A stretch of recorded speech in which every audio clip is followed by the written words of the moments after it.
এরে আজাদ বিরোধী দল তুই তো এই জানছস আমারে কোনো মা বাপ নাই রে তোরে না চুদলে মামা শুরু তুমি না করলে বিকস তোরে না দেশটারে চুদলে একদম ধ্বংস মামা করে তুমি না দিতেছস। তোদের দিকে মানুষ কি শিখতেছে কি জানতেছে?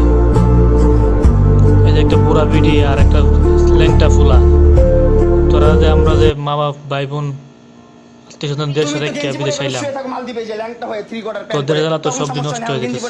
বেডরুমে বসলে সমস্যা হ্যাঁ লঞ্চ তোদের জ্বালায় অতিষ্ঠ হয়ে যেতেছে।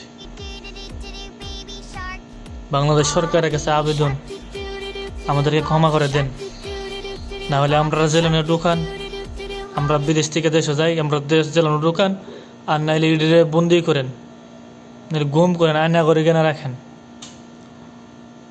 আমরা নিতে পারতাছি না। 2 দিন পরে পরে নাটক, এই নাটকে সব ফ্যামিলিগুলো ধ্বংস হয়ে যেতেছে। এই বুড়া বিড়ির জ্বালা আর হেতে টোকায়ের বাচ্চার জ্বালা বাংলাদেশ সব প্রত্যেক ফ্যামিলি প্রত্যেক ঘরে ঘরে অসুবিধা হইতেছে। কি অশ্লীল ভাষা, অশ্লীল কথাবার্তা, অশ্লীল, এগুলো দিকে আমরা মর্মাহত, ব্যথিত, দুঃখিত। আমরা ক্ষমা প্রার্থী, আমাদেরকে ক্ষমা করে দেন ভাইজান। আমরা কি আর কমো, কই যামো, আমাদেরকে যাওয়ার আর জায়গা নাই।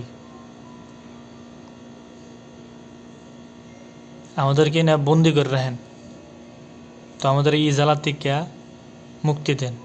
কিছুদিন আগে এই যে শব্দ বোমা ছাড়ত হিরো আলম, আর এখন ছাড়তেছে এই যে লাইলা আর মামুন্যা। জীবনটা একদম অতিষ্ঠ করিতেছে সবারে।